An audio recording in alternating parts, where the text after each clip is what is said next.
Assalamualaikum warahmatullahi wabarakatuh. Salam sejahtera untuk kita semua. Yang terhormat Bapak Irwan Siagian MPD selaku dosen pengampu mata kuliah Riset Pendidikan Bahasa. Adapun maksud dibuatnya video ini adalah untuk memenuhi tugas mata kuliah Riset Pendidikan Bahasa kelas R6F mengenai materi teknik pengumpulan data, teknik analisis data, teknik analisis deskriptif, uji homogenitas, dan pengujian hipotesis penelitian. Materi ini disusun oleh kelompok 8 yang beranggotakan saya, Septiolia Sari dengan NPM 20 222 1500 364.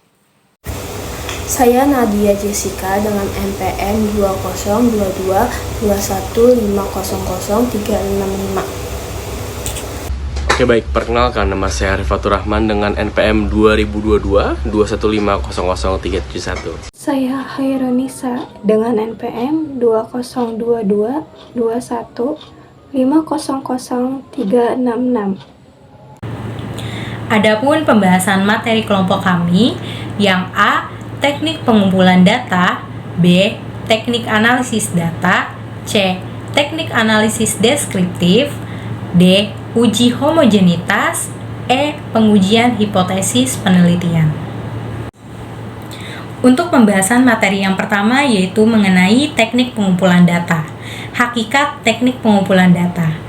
Menurut Sugiono tahun 2015, teknik pengumpulan data merupakan langkah yang paling strategis dalam penelitian karena tujuan utama dari penelitian adalah mendapatkan data. Berdasarkan pendapat di atas, teknik pengumpulan data merupakan proses krusial dalam penelitian untuk memperoleh informasi yang akurat dan relevan. Contohnya terdapat sebuah penelitian dengan judul penggunaan media video interaktif untuk meningkatkan keterampilan berbicara bahasa Indonesia dengan model Discovery Learning siswa kelas 5 SD Negeri Gunungan 01. Penelitian ini menggunakan teknik pengumpulan data berupa observasi, wawancara, dan tes. Observasi dilakukan untuk melihat aktivitas pembelajaran di kelas, wawancara untuk menggali pengalaman siswa dan guru, serta tes dilakukan di dalam 3 siklus.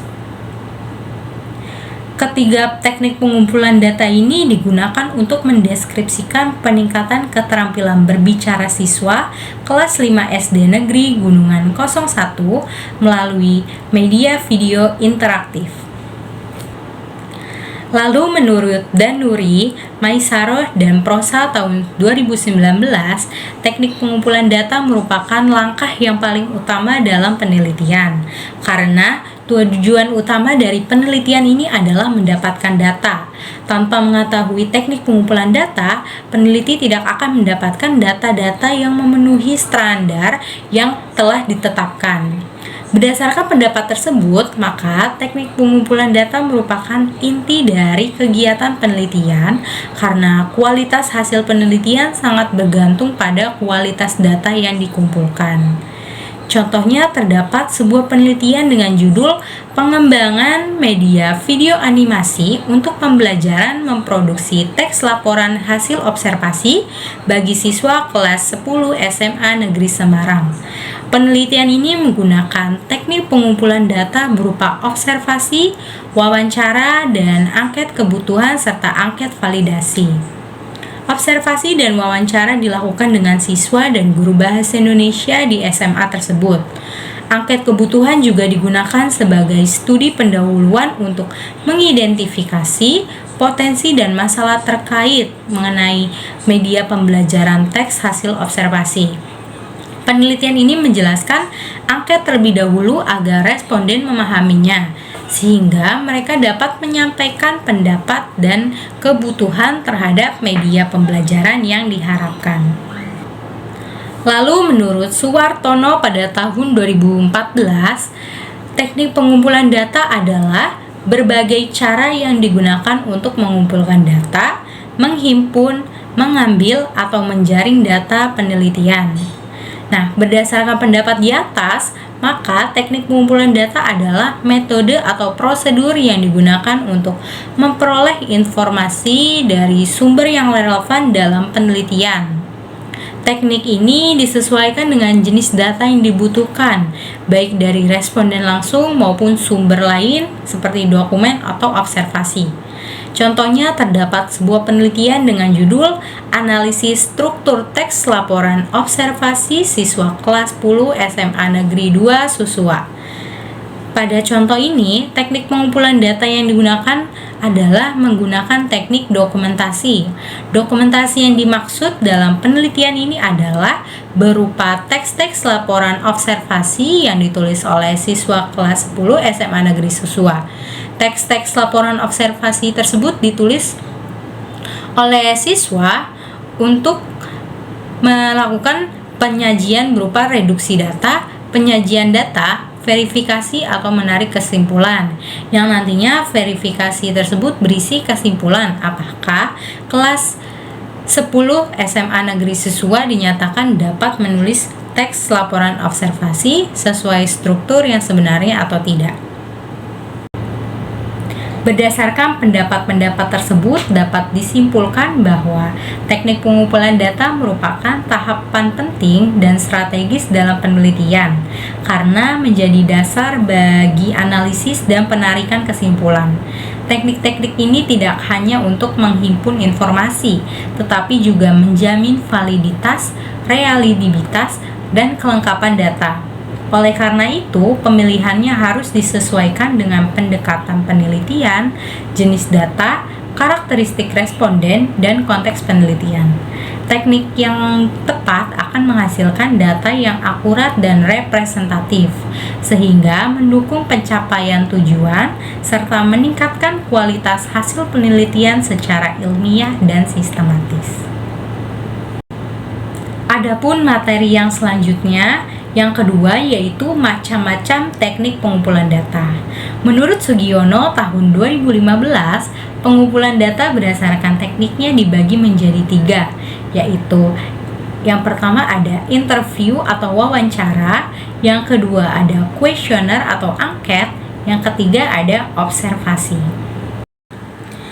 Yang pertama ada interview atau wawancara. Menurut Sugiono pada tahun 2015, wawancara digunakan sebagai teknik pengumpulan data apabila peneliti ingin melakukan studi pendahuluan untuk menemukan permasalahan yang harus diteliti, dan juga apabila peneliti ingin mengetahui hal-hal dari responden yang lebih mendalam dan juga jumlah respondennya yang sedikit.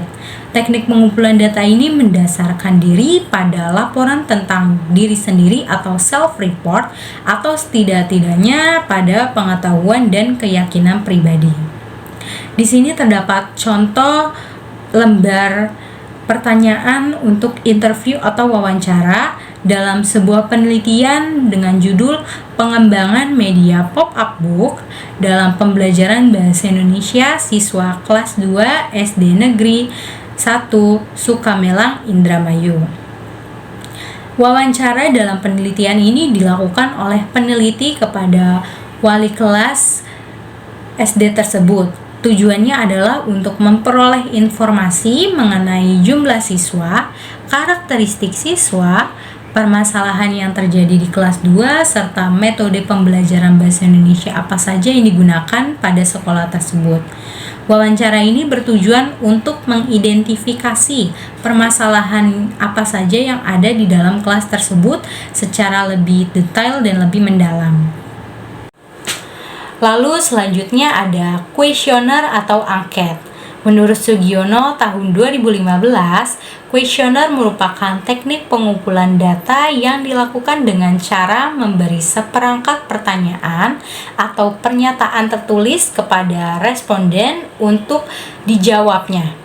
Kuesioner merupakan teknik pengumpulan data yang efisien jika peneliti telah memahami variabel yang akan diukur dan mengetahui informasi yang dapat diperoleh dari responden.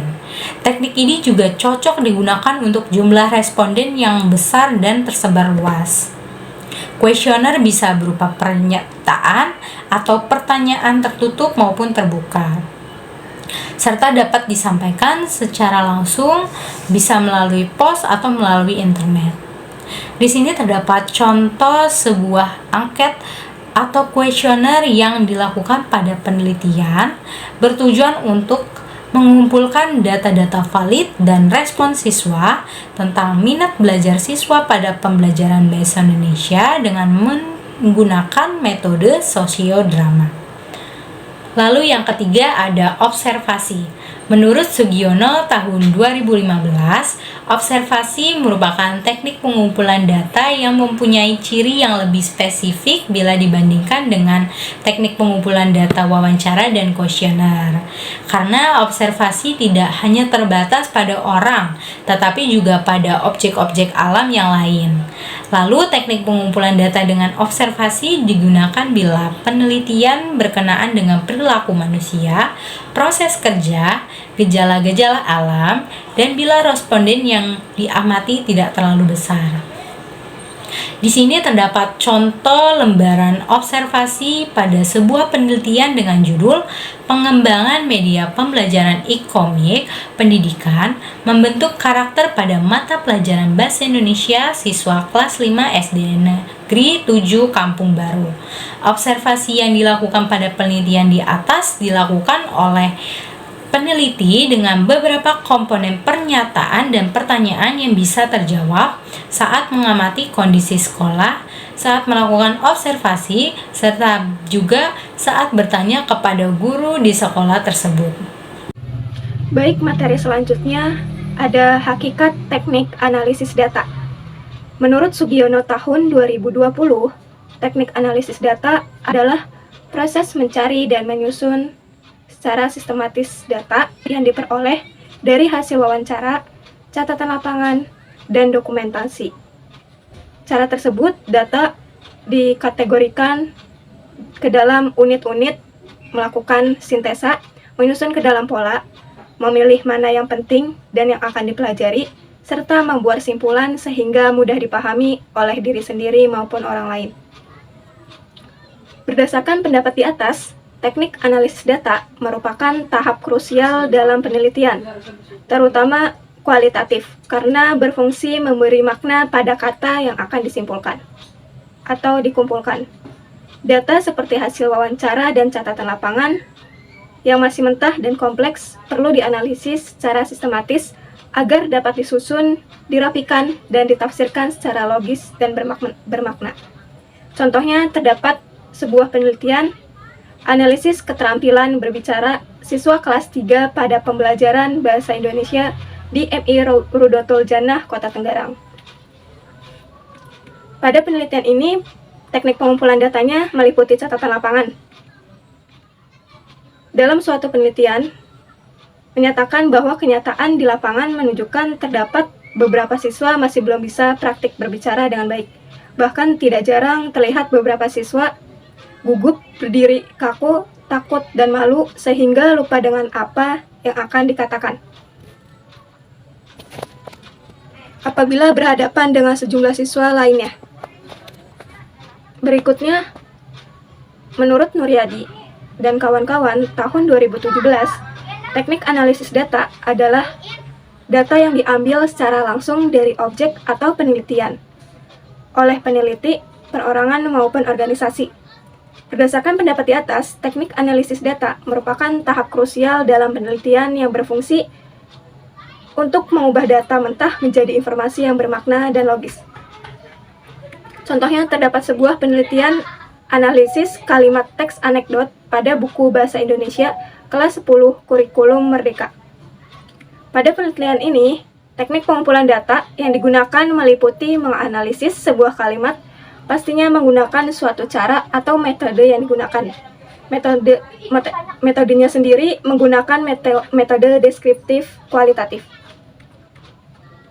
Materi selanjutnya ada hakikat teknik analisis data. Menurut Nuryadi dan kawan-kawan 2017, teknik analisis data adalah data yang didapatkan tidak secara langsung dari objek penelitian.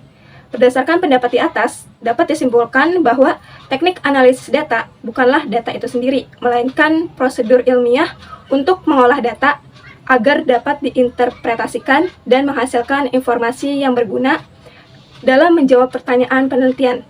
Teknik analisis data dapat diterapkan pada keduanya, tergantung pada metode dan tujuan penelitiannya. Contohnya terdapat sebuah penelitian penggunaan media pembelajaran untuk meningkatkan keterampilan belajar pada siswa. Pada penelitian ini, teknik pengumpulan datanya dilakukan dengan mengumpulkan, membaca, dan menganalisis sebagai sumber informasi, sebagai acuan penulisan artikel. Hasil penelitian menunjukkan bahwa media pembelajarannya lebih efektif dalam meningkatkan keterampilan belajar siswa jika disesuaikan dengan materi dan jenjang usia, serta digunakan kreativitas guru dalam menciptakannya. Sedangkan menurut sintesis teori, berdasarkan pendapat-pendapat tersebut, teknik analisis data merupakan tahap krusial dalam penelitian untuk mengolah, menafsirkan, dan memberi makna pada data yang telah dikumpulkan. Proses ini mencakup pengorganisasian, pengelompokan, penyusunan pola, dan penarikan kesimpulan agar data mentah menjadi informasi yang relevan dengan rumusan masalah dan tujuan penelitian.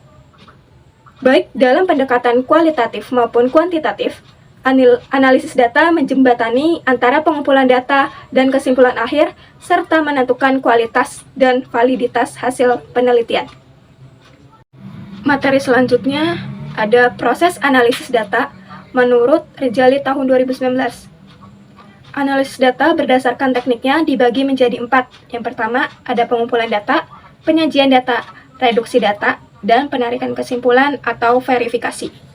Menurut Rijali tahun 2019, pengumpulan data adalah metode yang digunakan untuk meneliti dalam merekam data atau informasi yang dibutuhkan. Secara umum, bagian ini menjelaskan mengenai informasi yang menyangkut indikator yang terdapat dalam tindakan, misalnya hidupnya diskusi siswa, proses keteraturan diskusi, penggunaan alat peraga, hasil belajar siswa, dan lain sebagainya. Tentunya semua informasi harus disajikan secara meyakinkan, guna mengemukakan cara peneliti dalam merekam peristiwa pembelajaran siswa tersebut. Teknik pengumpulan data dalam PTK terbagi menjadi 2, yakni pengumpulan data secara kualitatif atau deskriptif dan pengumpulan data secara kuantitatif berdasarkan jumlah. Contohnya, terdapat sebuah penelitian analisis interaksi siswa pada aktivitas diskusi kelompok dalam pembelajaran matematika secara daring. Pada penelitian ini, dilakukan peneliti kepada siswa kelas 11 SMAN 1 Giri Banyuwangi. Subjek penelitiannya menjadi 3 kelompok siswa, dengan masing-masing kelompok terdiri dari 5 siswa. Metode penelitian yang digunakan adalah metode penelitian kualitatif dengan pendekatan naratif. Menurut Rijali tahun 2019, penyajian data merupakan fungsi penyusunan laporan penelitian. Dilakukan sedemikian rupa sehingga memungkinkan untuk dianalisis dan dipahami sesuai dengan tujuan yang diinginkan. Tugas menyajikan informasi ini adalah mengatur kumpulan data dengan cara yang sistematis dan mudah dipahami, sehingga dapat ditarik kesimpulan. Penyajian data meliputi narasi, tabel, dan diagram. Informasi yang disajikan harus sederhana, jelas, dan mudah dibaca. Contohnya terdapat pada penelitian pengembangan media animasi berbasis Canva untuk meningkatkan keterampilan menulis teks narasi siswa kelas 5 SD atau studi literatur. Pada penelitian ini dilakukan peneliti kepada siswa kelas 5 SD. Teknik pengumpulan data dilakukan dengan cara mencari artikel ilmiah yang berhubungan dengan penelitian. Menurut Rijali tahun 2019, reduksi data adalah proses seleksi yang menitik beratkan pada penyederhanaan, abstraksi, dan transformasi data. Transformasi data mentah dari dokumen tertulis yang diperiksa. Proses ini terus berlanjut sepanjang penelitian, bahkan sebelum bahan benar-benar dikumpulkan berdasarkan konsep penelitian, masalah penelitian, dan metode pengumpulan data yang dipilih oleh peneliti. Reduksi data meliputi ringkasan data. Hasil meringkas pengumpulan data masuk ke dalam konsep, kategori, dan tema-tema. Itulah kegiatan reduksi data. pengumpulan data dan reduksi data saling berinteraksi dengan melalui konklusi dan penyajian data. Ia tidak bersifat sekali jadi tetapi secara bolak-balik. Perkembangannya bersifat sekuensial dan interaktif, bahkan melingkar. Kompleksitas permasalahan bergantung pada ketajaman pada analisis. Contohnya terdapat pada penelitian penerapan metode PJBL dalam pembelajaran meringkas teks eksplanasi siswa kelas 8B Sekolah Menengah Pertama Negeri 6 Tabanan. Metode pengumpulan data yang digunakan yaitu observasi dan metode tes. Metode observasi digunakan untuk mendapatkan data sikap dan perilaku siswa. Metode teks digunakan untuk mengetahui kemampuan siswa dalam meringkas teks eksplanasi. Selanjutnya, menurut Rijali tahun 2019, penarikan kesimpulan atau verifikasi merupakan tindakan peneliti secara terus-menerus selama berada di lapangan. Dari awal pengumpulan data, mencatat keteraturan pola-pola atau catatan teori, penjelasan-penjelasan, konfigurasi, alur sebab akibat dan proporsi. Kesimpulannya tersebut ditangani secara longgar atau tidak mengikat, tetap terbuka dan skeptis. Kesimpulan-kesimpulan ini diverifikasi selama penelitian berlangsung dengan cara sebagai berikut, yaitu meninjau ulang catatan lapangan untuk menempatkan salinan suatu temuan dalam seperangkat data yang lain. Contohnya, terdapat sebuah penelitian peningkatan keterampilan menulis pidato persuasif menggunakan model problem-based learning berbatuan multimedia bagi siswa SMP Negeri 2 Mataram. Pada penelitian ini, dilakukan peneliti kepada metode penelitian menggunakan penelitian tindakan kelas. Data diperoleh dengan menggunakan catatan lapangan, observasi, tes, dan dokumentasi berupa tugas-tugas. Di slide selanjutnya, saya akan menjelaskan teknik analisis deskriptif. Yang pertama adalah hakikat teknik analisis deskriptif. Analisis deskriptif adalah analisis yang digunakan untuk menganalisis data dengan cara mendeskripsikan atau menggambarkan data yang telah terkumpul sebagaimana adanya tanpa bermaksud membuat kesimpulan yang berlaku secara umum. Itu menurut Sugiono tahun 2016. Seperti contohnya, tingkat kedisiplinan mahasiswa dalam mengikuti kelas daring di Universitas Indraprasta PGRI. Dalam penelitian ini, mengenai data mahasiswa disajikan dalam bentuk persentase dan jumlah yang merefleksikan kondisi sebenarnya selama perkuliahan daring. Tidak dilakukan uji statistik dan pengujian hipotesis, karena tujuan analisis adalah memberikan gambaran faktual mengenai tingkat kedisiplinan. Hal ini diharapkan dapat menjadi dasar informasi bagi pihak universitas dalam merancang kebijakan atau program untuk meningkatkan kedisiplinan mahasiswa. Baik, di slide selanjutnya ini ada analisis deskriptif adalah analisis yang bertujuan untuk menggambarkan fenomena-fenomena yang terjadi dalam suatu populasi atau sampel secara sistematis, faktual, dan akurat. Itu menurut Muhammad Nazil tahun 2019. Nazil menekankan bahwa analisis deskriptif harus dilakukan secara sistematis berdasarkan data empiris yang nyata, bukan asumsi. Fungsinya untuk menyusun gambaran menyeluruh tentang situasi atau gejala tertentu sehingga dapat dijadikan bahan evaluasi atau dasar pengambilan keputusan praktis khususnya dalam penelitian sosial, pendidikan, dan pelayanan publik. Contohnya seperti tingkat kepuasan mahasiswa terhadap pelayanan akademi di Universitas Indraprasta PGRI. Penelitian ini bertujuan untuk mengetahui sebagaimana tingkat kepuasan mahasiswa terhadap berbagai aspek pelayanan akademik seperti pelayanan dosen, wali, kecepatan pelayanan administrasi, dan akses informasi akademik. Data ini dikumpulkan melalui angket skala Likert seperti 1 sangat tidak puas, sampai 5 sangat puas. Yang disebarkan kepada 100 responden, data dihasilkan dengan menghitung rata-rata skor kepuasan tiap aspek, lalu disajikan dalam bentuk tabel frekuensi dan persentase. Penelitian ini tidak melakukan uji hipotesis karena hanya bertujuan untuk mendeskripsikan kondisi secara apa adanya. Baik, di slide selanjutnya masih di dalam hakikat teknik analisis deskriptif.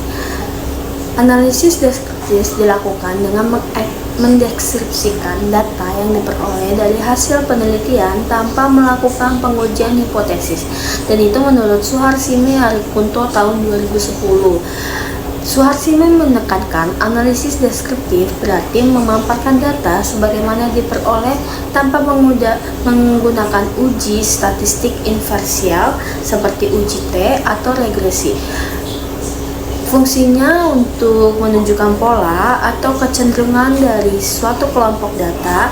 Ini sangat penting sebagai dasar pertimbangan awal sebelum dilakukan analisis lebih lanjut, terutama dalam penelitian, survei, dan eksploratif.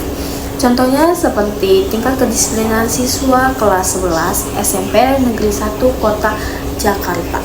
Penelitian ini bertujuan untuk menggambarkan bagaimana peningkatan kedisiplinan siswa berdasarkan data hasil angket. Tanpa menguji hipotesis, penelitian ini menggunakan angka skala Likert untuk mengukur motivasi belajar siswa. Setelah data dikumpulkan dari 40 siswa, penelitian menjumlahkan skor setiap siswa, kemudian menghitung rata-rata skor, mengelompokkan dalam kategori tertentu seperti rendah, sedang, tinggi, dan menyajikannya dalam bentuk persentase. Di slide selanjutnya ada sintesis teori. Secara singkat, analisis deskriptif adalah teknik untuk menggambarkan data secara objektif, sistematis, dan akurat tanpa generalisasi. Tujuannya itu menyajikan data sebagaimana adanya guna memahami karakteristik variabel seperti frekuensi, persentase, rata-rata, atau tren.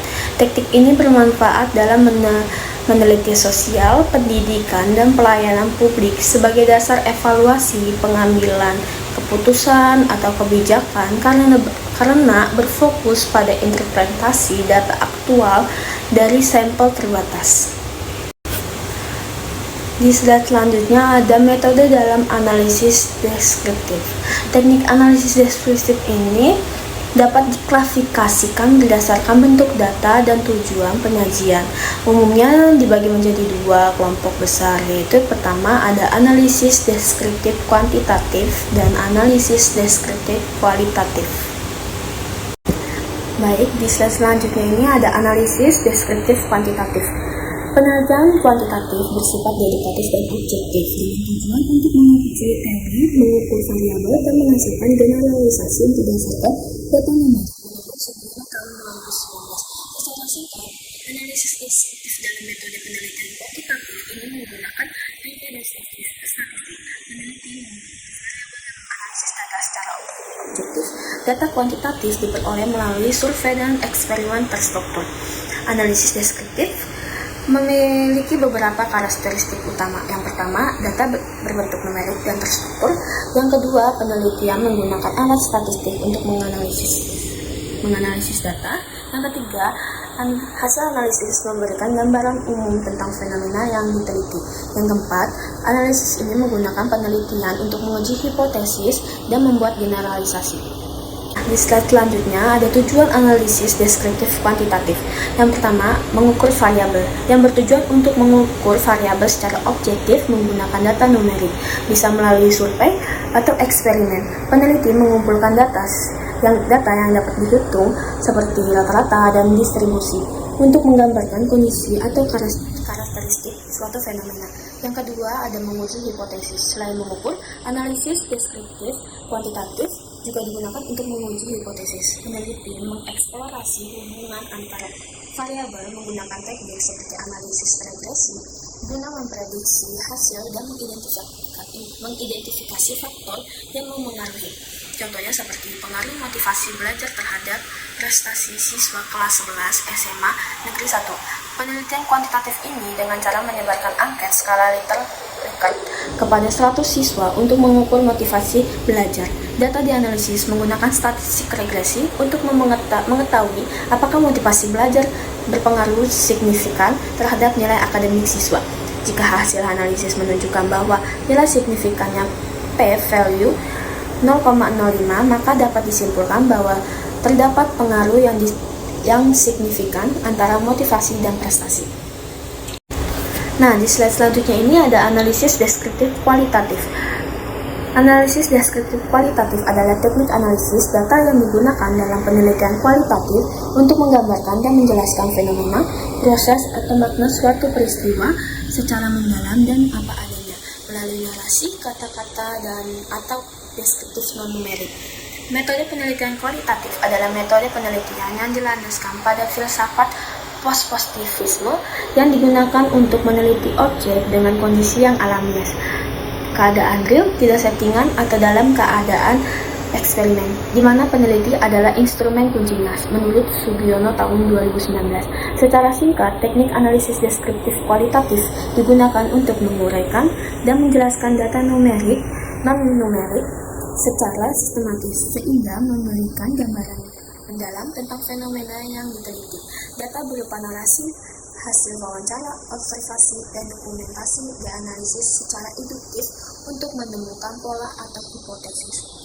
Tujuan penelitian kualitatif bertujuan untuk memahami fenomena sosial secara mendalam dan menggali makna dari pengalaman subjek melalui teknik seperti wawancara, observasi, dan analisis deskriptif, termasuk analisis naratif dan tematik. Peneliti mengeksplorasi konteks sosial, budaya, serta pola dan tema yang muncul dalam data. Tujuannya adalah memperoleh pemahaman yang utuh dan interpretasi yang mendalam terhadap realitas yang kompleks dan perspektif partisipan. Di slide selanjutnya ini ada teknik analisis deskriptif kualitatif. Yang pertama ada teknik tematik. Secara singkat digunakan untuk mengidentifikasi pola atau tema yang berulang dalam data kualitatif. Peneliti cukup membaca dan menandai teks untuk memahami makna mendalam dari data. Teknik ini sering digunakan dalam studi kasus dan wawancara untuk menggambarkan fenomena sosial yang kompleks. Yang kedua ada analisis naratif. Secara singkat, analisis naratif ini berfokus untuk cerita atau pengalaman yang disampaikan oleh subjek penelitian. Peneliti mengeksplorasi cara individu menceritakan pengalaman mereka untuk memahami perspektif unik dan konteks sosial yang melatarinya. Teknik ini berguna untuk menggali makna personal dan pengalaman hidup. Nah, di sini ada contoh analisis deskriptif kualitatif, yaitu pengalaman guru menerapkan pembelajaran daring di masa pandemi. Dalam penelitian ini, kami menggunakan peneliti melakukan wawancara mendalam dengan 5 orang guru. Hasil wawancara menunjukkan bahwa sebagian besar guru mengalami tantangan dalam mengelola kelas daring, terutama karena keterbatasan perangkat siswa dan koneksi internet. Teknik analisis deskriptif kualitatif menggunakan penafsiran dan pemahaman terhadap makna yang terkandung dalam data. Teknik ini tidak menggunakan angka, tetapi menjelaskan fenomena secara singkat, secara naratif, berdasarkan kategori atau tema yang ditemukan dalam angka. Oke baik, selanjutnya adalah materi uji homogenitas. Untuk pengertian uji homogenitas ini menurut Usmadi pada tahun 2020, uji homogenitas digunakan untuk mengetahui apakah beberapa varian populasi adalah sama atau tidak. Nah, uji ini dilakukan sebagai prasyarat dalam analisis independen, sampel T, tes, dan ANOVA. Asumsi yang mendasari dalam analisis varian atau ANOVA adalah bahwa varian dari populasi adalah sama. Jadi intinya dari uji homogenitas ini menurut Usmadi adalah variannya dari populasi itu adalah sama.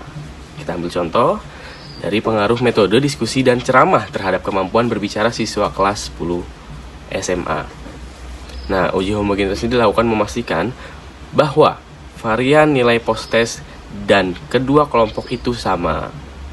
Jika variannya sama atau homogen, maka nilai dari analisis uji T-nya ini dapat dilakukan dengan valid, bisa dikatakan valid karena sama. Ini penting agar perbandingan antara kelompok adil dan sah menurut kaidah statistik. Jadi mungkin bisa dinilai uji keabsahannya nih. Gitu. Itu menurut Usmadi. Nah, kemudian menurut Widana dan Mulyani pada tahun 2020, mereka mengemukakan bahwa uji homogenitas ini merupakan uji pendahuluan dalam analisis statistik untuk membuktikan apakah dua atau lebih kelompok data sampel berasal dari populasi yang variannya sama. Jadi ditekankan lagi-lagi bahwa uji homogenitas ini adalah uji untuk mengetahui apakah awal kemampuan mereka ini sama atau tidak. Tetapi di pengertian kali ini ditekankan bahwa uji homogenitas ini adalah uji pendahuluan. Jadi sebelum adanya penelitian, dilakukanlah uji homogenitas ini untuk mengetahui apakah variannya itu sama atau tidak, seperti itu. Nah, kita ambil contoh efektivitas model pembelajaran kooperatif Think Pair Share terhadap kemampuan membaca puisi kelas 10 SMA. Nah, uji homogenitas ini dilakukan terhadap data pretest kelompok eksperimen dan kontrol gitu. Jadi ada dua kelompok nih. Kita uji dulu nih apakah eksperimen dan kontrol di kemampuan awalnya baik atau tidak. Maksudnya sama atau tidak, baik atau tidak. Oke, Kak, tolong dikat ya. Kita mau ketahui dulu nih apakah kelompok eksperimen dan kontrolnya ini sama atau tidak, seperti itu. Nah, uji homogenitasnya penting dilakukan sebelum analisis lebih lanjut untuk memastikan bahwa perbedaan hasil belajar antar kelompok ini bukan disebabkan oleh ketidakmampuan penyebaran data awal. Jika variannya sama, maka model pembelajaran yang digunakan dapat diuji pengaruhnya itu secara valid, seperti itu. Menurut Widana dan Mulyani, menurut Widana dan Mulyani pada tahun 2020. Oke, menurut Sianturi pada tahun 2022 juga mengemukakan bahwa uji homogenitas ini adalah prosedur uji statistik yang bertujuan untuk menunjukkan bahwa dua atau lebih kelompok sampel data diambil dari populasi yang memiliki varian yang sama. Jadi ditekankan lagi-lagi bahwa uji homogenitas ini untuk mengetahui bahwa varian ini adalah sama. Kita ambil contohnya pengaruh penggunaan e-modul interaktif terhadap kemampuan menyusun teks eksposisi kelas 11 SMA. Nah, peneliti ini membandingkan nih kelompok eksperimen dan kelompok kontrol dan melakukan uji homogenitas pada hasil pretest kedua kelompok, seperti itu. Jadi sebelum menganalisis pengaruh e-modul terhadap kemampuan menulis siswa ini, peneliti memastikan nih bahwa data awal dari dua kelompok ini memiliki keragaman yang setara. Jika hasil uji homogenitasnya menunjukkan bahwa varian yang sama, maka perbedaan hasil pasca perlakuan lebih dapat dipercaya sebagai efek dari penggunaan e-modulnya. Jadi simpelnya, sebelum melakukan penelitian dari kelompok eksperimen dan kontrol ini, jika diketahui bahwa variannya sama dan pada hasil dari penelitian e-modulnya ternyata ada pengaruh, berarti itu betul karena kemampuan awal mereka ini sama. Ketika dilakukan penelitian menggunakan e-modul, peningkatan kemampuan menulis mereka meningkat. Jadi ada nih kevalitan dari pengaruh e-modul terhadap kemampuan menulis mereka, seperti itu. Jadi intinya dari uji homogenitas ini adalah uji untuk mengetahui bahwa varian yang jadi intinya nih, tolong dikat dulu ya Septi tadi. Jadi intinya bahwa uji homogenitas ini adalah untuk mengetahui bahwa variannya ini sama, homogen, sama, seperti itu. Intinya itu aja, teman-teman. Nah, jadi intinya nih, sintesis sore ini intinya bahwa uji homogenitas ini adalah uji untuk mengetahui bahwa varian dua atau lebih kelompok ini memiliki kesamaan, kemampuan awal yang sama. Jadi ketika dilakukan pengujian penelitian dan mendapatkan pengaruh dari penelitian itu, maka itu dinyatakan valid karena kemampuan awal mereka dulu sama dulu nih, gitu, seperti itu. Nah, uji homogenitas ini memiliki banyak sekali jenisnya, ya. Ada 4: Harley, Cochrane, Niven, dan Bartlett. Dari keempat ini akan kita bahas bagaimana sih rumus dari uji homogenitas tersebut. Oke, kita masuk ke jenis yang pertama, yaitu uji Harley. Uji Harley merupakan jenis uji homogenitas varian yang sangat sederhana, karena cukup membandingkan varian terbesar dan varian terkecilnya saja. Tapi dengan syarat, uji homogenitas varian ini dengan rumus Harley bisa digunakan jika jumlah sampel antar kelompok ini sama. Ya, jika jumlah sampel antar kelompok ini sama, maka bisa digunakan uji Harley. Misal ada dua populasi normal dengan varian yang sama, itu bisa tuh kita gunakan uji Harle dengan rumusnya yang seperti ini. Bisa teman-teman lihat di salin dia. Baik, yang kedua ini ada uji Cochrane. Uji Cochrane ini mempertimbangkan seluruh variansi yang akan diuji homogenitasnya, sehingga uji Cochrane lebih sensitif dibandingkan dengan uji Harle. Jika salah satu variansi kelompok ini jauh lebih besar dibandingkan variansi kelompok yang lain, maka uji Cochrane ini tampak lebih baik dari uji Harle. Jadi ya, itu syarat untuk menggunakan uji Cochrane, karena variansi kelompok lebih jauh besar ini terlihat gitu. Maka teman-teman bisa menggunakan uji Cochrane. Bisa teman-teman lihat rumusnya ada, kita cantumkan salin dia seperti itu. Lalu yang ketiga ada uji Leven. Uji Leven ini pada tahun 1960 digunakan untuk menguji kesamaan varians dari beberapa populasi. Uji Leven ini merupakan uji alternatif dari uji Bartlett. Jika ada bukti yang kuat bahwa data berdistribusi normal atau mendekati normal, maka uji Bartlett lebih baik digunakan. Tapi uji Leven menggunakan analisis varian satu arah. Data ditransformasikan dengan jalan mencari selisih masing-masing skor dengan rata-rata kelompoknya. Nah, tapi perlu teman-teman garis bawahi, jika ada bukti atau jika ada bukti yang kuat bahwa data berdistribusi normal atau mendekati normal, maka uji Bartlett lebih baik digunakan dari uji Leven, seperti itu. Nah, yang selanjutnya kita akan membahas dari uji Bartlett tersebut. Oke, keempat adalah uji Bartlett. Uji Bartlett ini didasarkan pada suatu statistik yang distribusi nilainya itu memberikan nilai kritis yang tepat bila ukuran nilainya itu sama.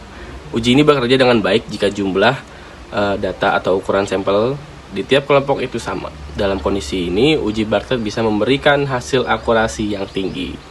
Nah, jadi teman-teman dari keempat ini bisa mempertimbangkan mana yang baik digunakan, mana yang kurang efektif digunakan. Itu tergantung pada sampel yang teman-teman gunakan. Nah, untuk uji Bartlett ini bisa teman-teman gunakan rumusnya seperti ini ya. Ada X sebagai nilai statistik uji Bartlett, terus sebagai jumlah kelompok, ya kan. Bisa teman-teman lihat tuh. Dari keempat macam uji homogenitas, perlu teman-teman garis bawahi setiap macamnya ini memiliki tujuannya atau keefektifannya masing-masing, tergantung dari sampel yang teman-teman gunakan nanti. Seperti itu. Jadi tidak ada yang lebih baik, tidak ada yang tidak baik, tapi teman-teman perlu melihat terlebih dahulu sampel teman-teman atau data penelitian teman-teman. Oh, seperti ini tipenya, saya gunakan uji Harle. Kalau seperti ini berarti uji Cochrane.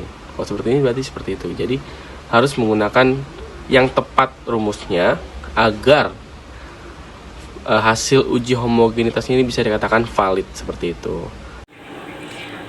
Baik, untuk materi yang selanjutnya adalah mengenai pengujian hipotesis penelitian. Hakikat pengujian hipotesis penelitian menurut Arifin tahun 2017.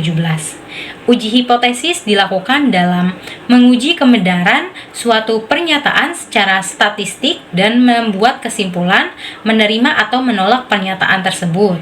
Pengujian hipotesis dilakukan untuk membantu dalam pengambilan keputusan yang tepat dalam sebuah hipotesis yang diajukan. Berdasarkan pendapat di atas, uji hipotesis merupakan proses penting dalam penelitian untuk menilai apakah dugaan awal peneliti didukung oleh data-data yang dilakukan dan dikumpulkan. Terdapat sebuah contoh seorang peneliti ingin meneliti pengaruh penggunaan model pembelajaran berbasis proyek atau project based learning terhadap kemampuan menulis teks cerpen siswa kelas 10 di SMA Jakarta. Peneliti kemudian menyusun hipotesis, yaitu terdapat pengaruh yang signifikan antara penggunaan model pembelajaran berbasis proyek terhadap kemampuan menulis cerpen siswa. Nah, melalui uji hipotesis ini, peneliti akan mengumpulkan data dari dua kelompok, misalnya kelas eksperimen dan kelas kontrol. Lalu kemudian menggunakan dan melakukan uji statistik seperti uji T untuk mengetahui apakah terdapat perbedaan kemampuan menulis cerpen antara kedua kelompok tersebut secara signifikan atau tidak. Jika hasil uji menunjukkan nilai signifikan, misalnya P lebih kecil dari 0,5, maka hipotesis diterima, dan sebaliknya jika tidak signifikan maka hipotesis akan ditolak. Lalu hakikat pengujian hipotesis selanjutnya yaitu menurut Giselli Fionalita tahun 2020. Pengujian hipotesis penelitian merujuk pada menguji apakah hipotesis tersebut betul-betul terjadi pada sampel yang diteliti atau tidak. Jika apa yang di dalam hipotesis benar-benar terjadi, maka hipotesis penelitian tersebut terbukti, begitupun sebaliknya. Berdasarkan pendapat di atas, pengujian hipotesis adalah proses untuk membuktikan apakah dugaan awal peneliti sesuai dengan data yang diperoleh dari sampel atau tidak. Contoh, seorang peneliti ingin melakukan penelitian tentang pengaruh media pembelajaran interaktif berbasis digital terhadap kemampuan siswa dalam memahami struktur teks laporan hasil observasi pada kelas 10 SMA-X. Hipotesis yang diajukan peneliti ini adalah penggunaan media pembelajaran interaktif berbasis digital berpengaruh signifikan terhadap peningkatan kemampuan siswa dalam memahami struktur teks laporan hasil observasi. Setelah melakukan perlakuan pada kelompok eksperimen dan membandingkan hasilnya dengan kelompok kontrol, lalu peneliti akan melakukan uji statistik, misalnya uji T atau ANOVA, untuk mengetahui apakah perbedaan nilai antara kedua kelompok tersebut signifikan. Jika hasil analisis menunjukkan nilai Siggs lebih kecil dari 0,05, maka hipotesisnya akan diterima. Artinya, data mendukung dugaan bahwa penggunaan media digital memang memberikan pengaruh terhadap hasil belajar siswa. Lalu, hakikat pengujian hipotesis selanjutnya adalah menurut Punaji Setiosari tahun 2013. Hipotesis penelitian adalah jawaban sementara terhadap masalah penelitian yang kebenarannya masih perlu diuji secara empiris. Nah, berdasarkan pendapat tersebut, maka hipotesis adalah pernyataan sementara yang dibuat peneliti sebagai dugaan awal terhadap masalah yang dikaji. Hipotesis belum bisa dianggap benar sebelum dibuktikan melalui pengumpulan dan analisis data secara hipotesis dan sistematis. Hipotesis baru bisa dianggap ilmiah jika telah diuji dan didukung oleh data hasil penelitian di lapangan. Contohnya, seorang peneliti ingin meneliti pengaruh penggunaan teknik mind mapping terhadap kemampuan siswa dalam menyusun paragraf argumentatif di kelas 11 SMA-X. Berdasarkan teori dan hasil pengamatan awal, peneliti menyusun hipotesis yaitu penggunaan teknik mind mapping berpengaruh positif terhadap kemampuan siswa dalam menyusun paragraf argumentatif. Hipotesis ini masih bersifat dugaan awal. Untuk membuktikannya, peneliti akan melakukan pengumpulan data melalui tes tulis sebelum dan sesudah perlakuan, atau biasa sering disebut dengan pretest dan post-test. Lalu, hasil post-test dan pretest tersebut akan dianalisis menggunakan uji statistik. Jika data mendukung hipotesis, maka pernyataan tersebut terbukti secara empiris. Jika tidak, maka hipotesis ditolak atau direvisi. Lalu untuk materi yang selanjutnya adalah yang kedua mengenai jenis-jenis bentuk pengujian hipotesis.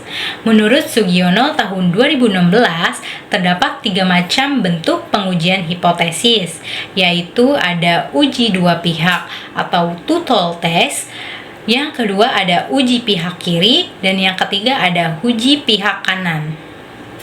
Untuk yang pertama yaitu tentang uji dua pihak atau two-tool test.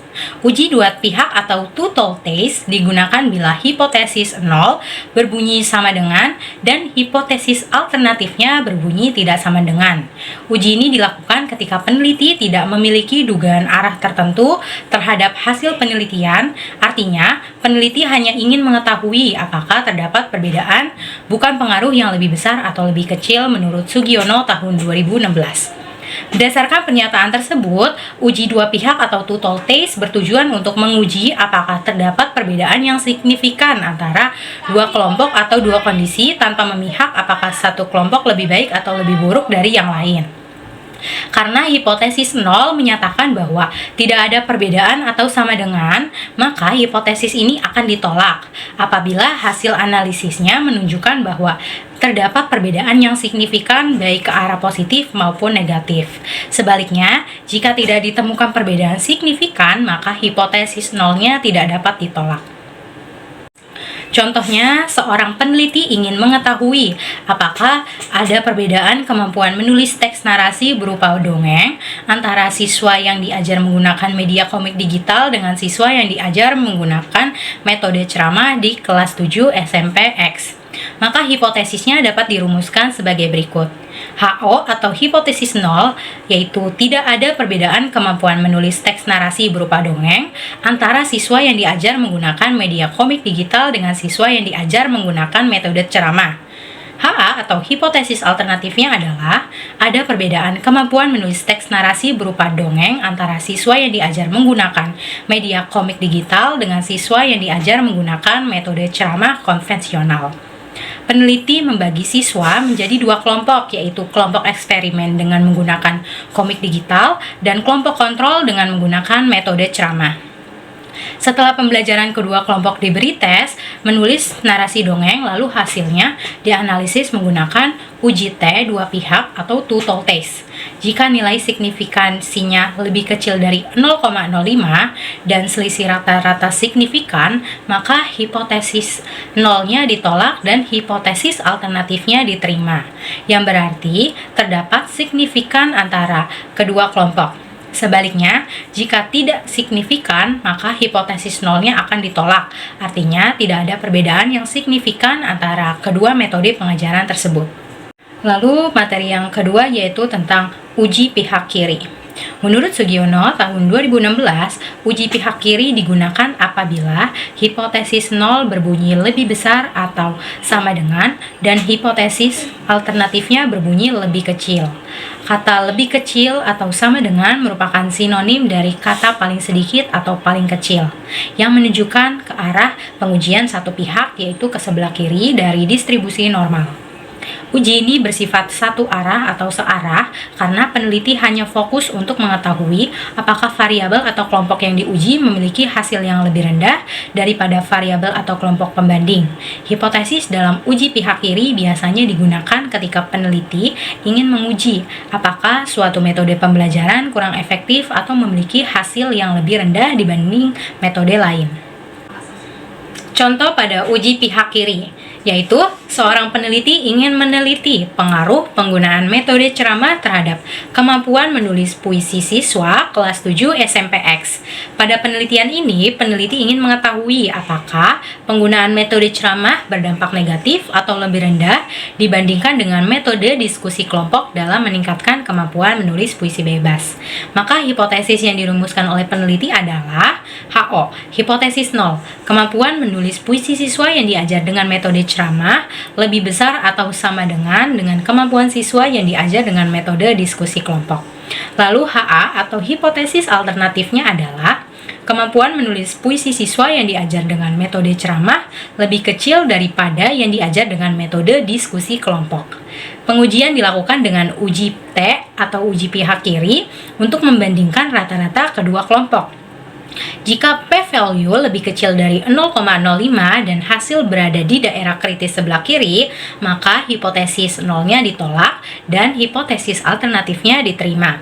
Artinya, metode ceramah memang menghasilkan kemampuan menulis yang lebih rendah dibanding metode diskusi.